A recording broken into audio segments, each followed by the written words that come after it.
एक बूढ़ी महिला गौतम बुद्ध को बहुत मानती थी। एक दिन उसके बेटे की मृत्यु हो गई।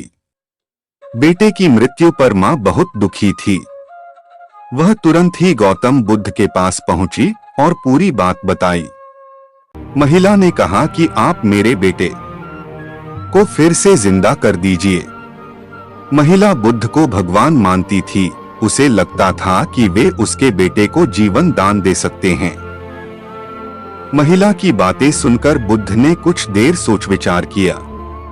सोचने के बाद बुद्ध बोले कि इसके लिए तुम्हें गांव के किसी एक घर से एक मुट्ठी सरसों के दाने लेकर आना होंगे, लेकिन एक बात ध्यान रखना, घर ऐसा हो जहां कभी किसी मृत्यु नहीं हुई हो।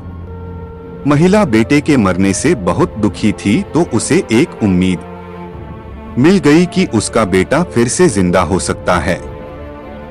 बुद्ध की बात मानकर वह गांव की ओर निकल गई और घर घर जाकर एक मुट्ठी सरसों के दाने खोजने लगी। महिला घर घर जाकर पूछ रही थी कि अगर इस घर में किसी की मृत्यु नहीं हुई हो तो मुझे एक मुट्ठी सरसों के दाने दे दो।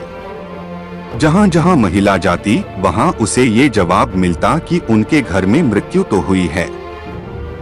किसी के घर में पिता, किसी के घर में माता, किसी पत्नी तो किसी के पति और किसी की संतान की मृत्यु हुई थी।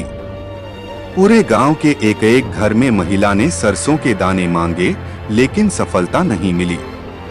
अंत में उसे समझ आ गया कि बुद्ध ने उसे ऐसा करने के लिए क्यों कहा है। महिला समझ चुकी थी कि मृत्यु अटल है और सभी को एक दिन मरना ही है। जब वह बुद्ध के पास लौटकर आई तो उसका मन शांत हो चुका था। बेटे के मरने का दुख था, लेकिन उसकी व्याकुलता खत्म हो गई थी। बुद्ध की सीख इस प्रसंग में बुद्ध ने संदेश दिया है कि हर एक व्यक्ति की मृत्यु तय है, इसलिए किसी के मरने पर बहुत ज्यादा शोक नहीं करना चाहिए। अपनी मृत्यु को लेकर भी मन में डर न रखें। दुखी होकर वर्तमान खराब न करें।